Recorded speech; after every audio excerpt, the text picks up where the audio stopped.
We are currently smack dab in the middle of a delicious Nintendo Direct sandwich.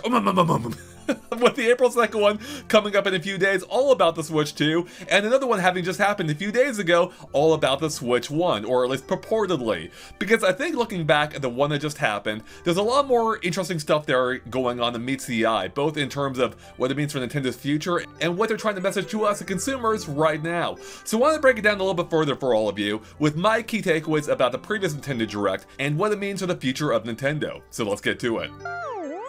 And that starts with how this is secretly kind of a direct all about the Switch 2. Hear me out, because even though Nintendo had said on Twitter that there will be no updates about Nintendo Switch 2 during this presentation, I don't believe that's entirely true. Yeah, we didn't get any new game announcements as far as we know of, but I think almost everything within this direct was at least in relation to Switch 2.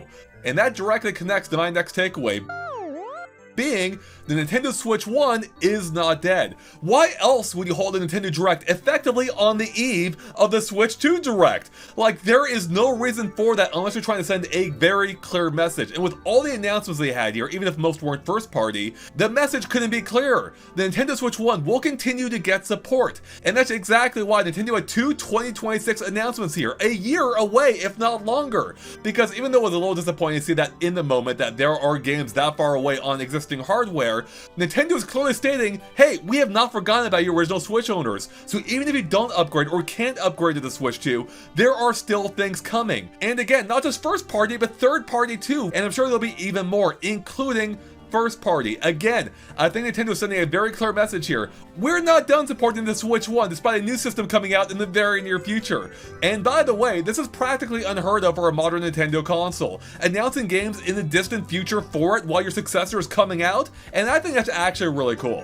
Furthermore, if you look at the two games that were announced, neither of them are exactly graphical powerhouses, and that might offer a clue as to what other future games could come from Nintendo for the original Switch, being ones that don't demand the latest in hardware, and can easily be played on either system. We'll just have to wait and see for what else that could be.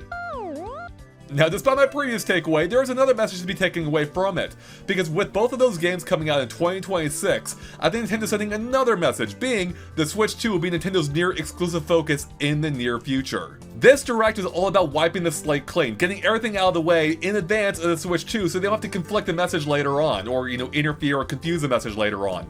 They want all the focus to be exclusively on the Switch 2, which hopefully means there will be some big announcements coming our way. I mean, that was almost assuredly the case, but I think it's even more the case now. Nintendo is confident in the announcements they have coming on April 2nd.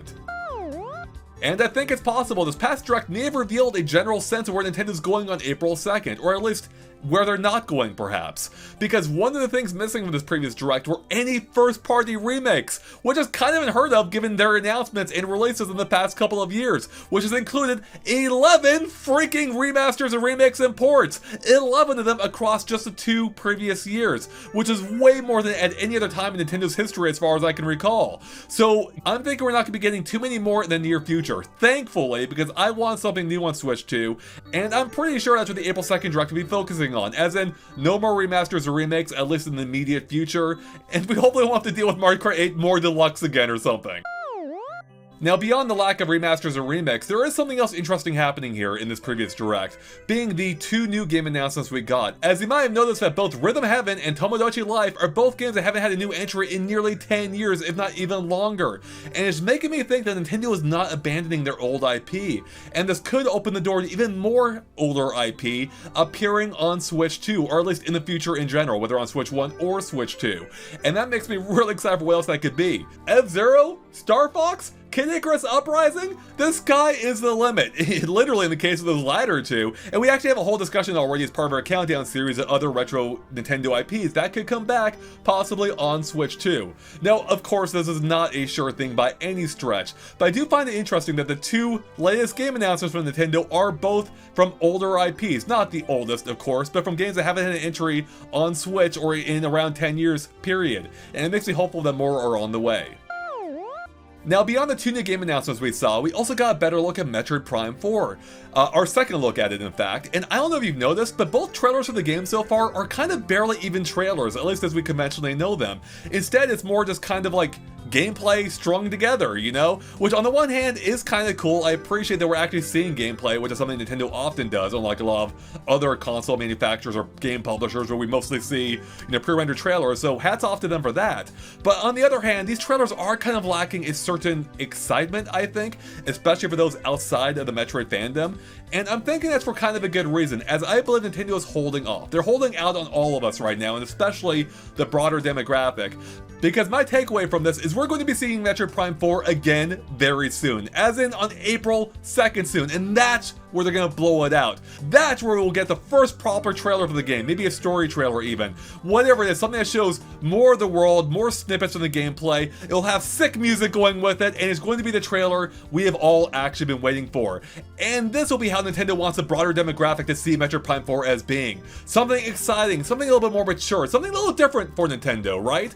And I think being on Switch 2, if not on launch shortly thereafter, is also the series' best chance at growing a broader demographic, beyond the 3 million cap that almost every game in the series has had at best. To be completely honest, I think having the game only on Switch 1 to be doing the series and the game specifically a disservice, as a lot of hype and focus will be going specifically to Switch 2, and there is a chance that Metroid Prime 4 is actually harmed by that hype for the console itself if it's not also already there, especially as it can be a perfect showcase for the Switch 2 capabilities, like the Switch 2 mouse for instance, or even better graphics, though it already looks amazing as is. Plus, I think there's one other compelling reason for why I think it'll be there on April 2nd.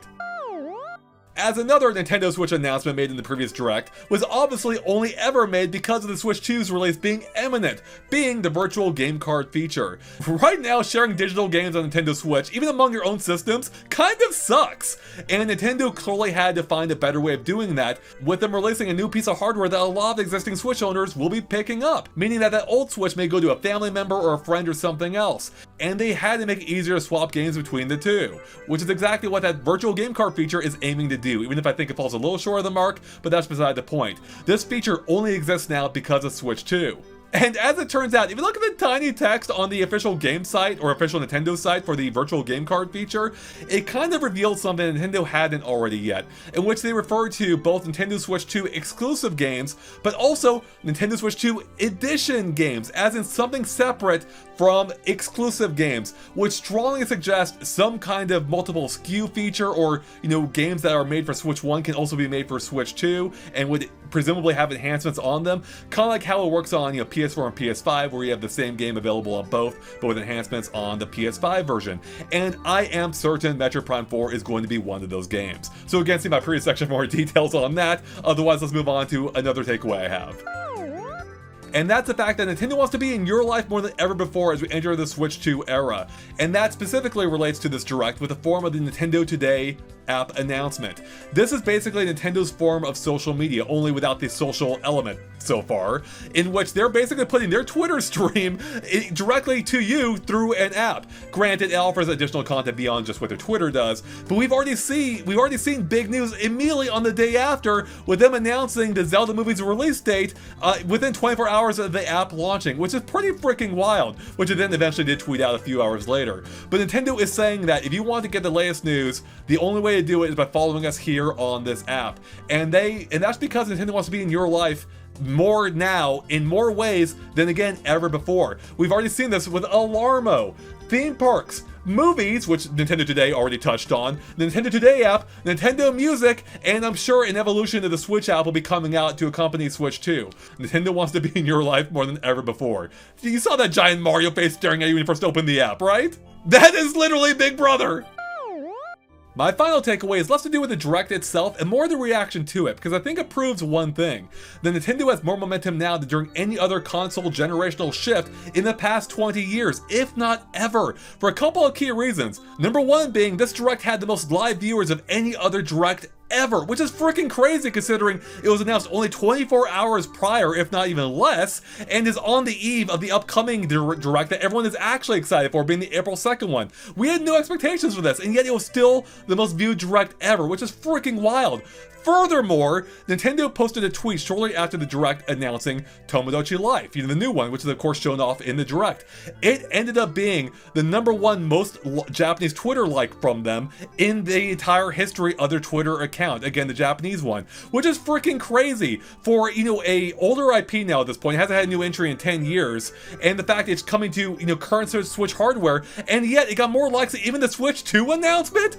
That is momentum. That is power. And at this point, it's Nintendo's game to lose, which they very well still could. But if they do, it's purely because of their own fault, because they have everything on their side right now. They have momentum for the first time in decades going into the next console generation, when usually by this point the current console is on their deathbed, whereas the Switch definitely isn't. Yeah, people have been wanting a Switch 2 for a while, but the Switch 1 is still remarkably vibrant for how old that console is, and people are excited for the future, including on Switch 1. That is how strong their brands are now, which ties back into my retro, takeaway earlier, that we could see more of those in the future, because Nintendo is such a strong halo effect now surrounding them that they can put out more off the wall or more niche games, and they may actually surprise people. So we'll have to wait and see what that actually amounts to entering the Switch 2 era on April 2nd. I can't wait to find out. But with that, thank you for watching, everyone. I hope you found my takeaways insightful. Let me know in the comments below what you think of them. And if you liked this video, make sure to subscribe to the channel and consider supporting us on Patreon. We just relaunched everything. We're still working through the kinks, but we have a lot of exciting comments and content coming up for you. I think it'll be a lot of fun. I'll link to our Patreon in the description below. Thanks for watching. We'll catch you later. Bye, everyone.